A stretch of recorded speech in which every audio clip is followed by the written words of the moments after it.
మీ భవిష్యత్తుకు నా గ్యారంటీ అంటా ఉన్నాడు. ఇతని మాటలు గతంలో విని మోసపోయాం. ఇప్పుడు తిరిగి మళ్ళా మనం మోసపోయే పరిస్థితి ఉండకూడదు. ఏది చెప్తాడు అది చేశాడు మన నాయకుడు జగన్మోహన్ రెడ్డి గారు. చేశాడు కాబట్టి ఆయనకు అండదండగా నిలుస్తాం. ఆయన మళ్ళా ముఖ్యమంత్రి అయ్యే విధంగా మన ప్రాంతంలో నన్నే కాదు మన జిల్లాలో అందరినీ కూడా మనం గెలిపించుకుందామని చెప్పి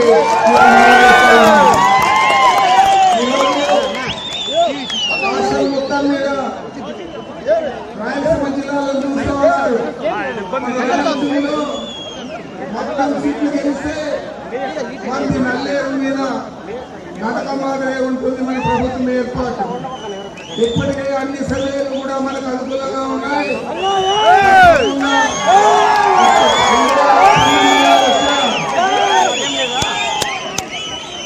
150 స్థానాల కంటే ఎక్కువ స్థానాలు మనం తెచ్చుకోగలుగుతా ఉన్నాం.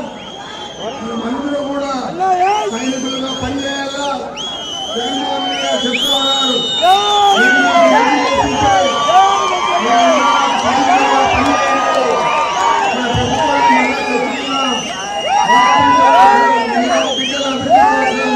మీ కుటుంబ అభివృద్ధి కోసం మన ప్రాంత అభివృద్ధి కోసం కృషి చేస్తామని చెప్పి వాళ్ళు పదే చెప్తున్నారు. శాసనసభకు పోటీ చేస్తా ఉన్న అభ్యర్థి మీ అందరికీ కూడా తెలుసు. ఇదే పూర్తి వరకు వాళ్ళే అడిగిన ప్రకారం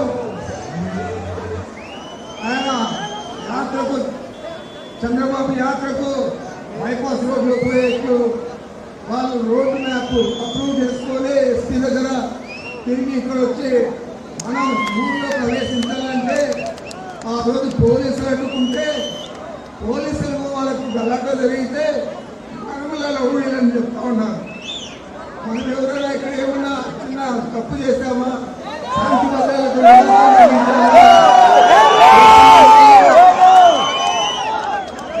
పోలీసు వాహనాలన్నీ కాల్చారు.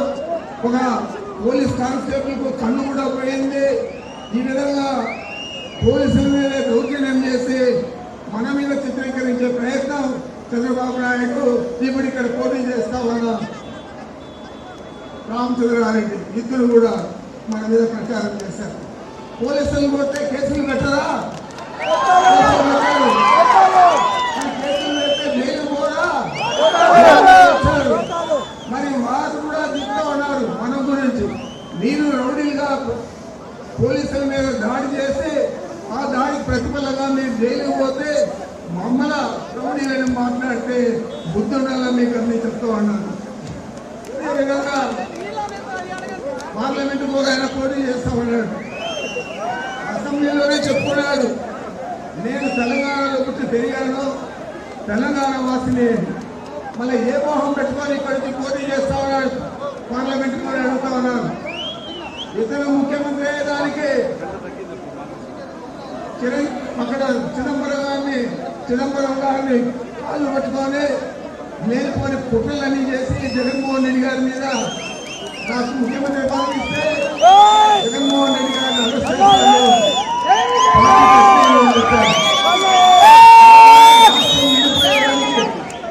నేను సహకరిస్తాను అన్నాడు.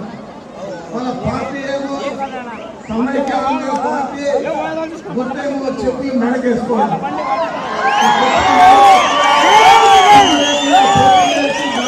ఓడిపోయి ఈరోజు మళ్ళా 10 సంవత్సరాల తర్వాత వచ్చి నేనున్నాను, నేను పోటీ చేస్తానని వచ్చాడు. నీకు ఇల్లు లేదు, మీ తమ్ముడు ఎప్పుడో అప్లై చేసుకొని తరిమేశాడు. మరి నీవు కాంగ్రెస్ పార్టీని నామరూపాలు లేకుండా చేశావు. జగన్మోహన్ రెడ్డి గారిని 16 చెప్తా ఉన్నాడు ఆయన పక్కన వస్తామని.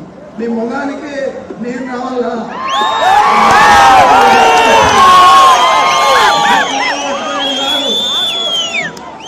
నేను చూడాలని కాళ్ళే పట్టుకోలేదు. నువ్వు కాళ్ళు పట్టుకొని ముఖ్యమంత్రి అయ్యారు. సిగ్గు లేకుండా ఈరోజు కాళ్ళు పట్టుకున్నారని మాట్లాడతాము. నీకు నాకు మా తమ్ముడు భాస్కర్ రెడ్డి గారు ఉన్నప్పటి నుంచి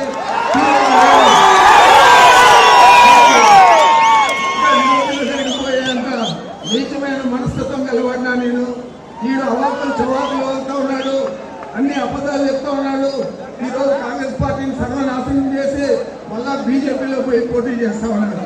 సిగ్గాలా ఉందా నీకు అని అడుగుతా పుట్టపక్కలు సత్యసాయి బాబా చనిపోతే వారం 10 రోజుల సభ లక్ష పెట్టుకొని లారీలతో బంగారు నగలు డబ్బులు అన్ని కూడా నెల్లూరు తోలే చిదంబరానికి భాగం పెట్టించావు. నువ్వు కూడా దోచుకున్నావు. దోచుకోవడమే నీ పని అయితే ఈరోజు ఏ ముఖం పెట్టుకొని మన జిల్లాకు వచ్చాడు, పోటీ చేస్తా ఉన్నాడు. అందుకే మేము అందరినీ అడుగుతా ఉన్నాం, నాకు ఒక ఓటు తగ్గినా పర్వాలేదు,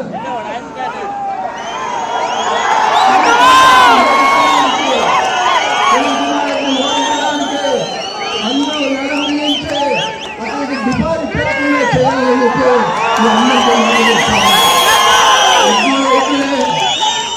ఒకడేమో రౌడీజం చేస్తూ మన మీద ఉంటాడు, ఇంకోడేమో అన్ని అవినీతి పనులు చేసి ఈరోజు అవాకులు చవాకులు వాగుతూ ఉన్నాడు. మరి వీళ్ళిద్దరిని కూడా చిత్తులో ఓడించాలని చెప్పి మన నియోజకవర్గ ప్రజలకు, ఈ జిల్లా ప్రజలకు అందరికీ నమస్కరించుకుంటున్నాను. ఎవరిని పంపించకపోతే మేము కూడా అడగమా.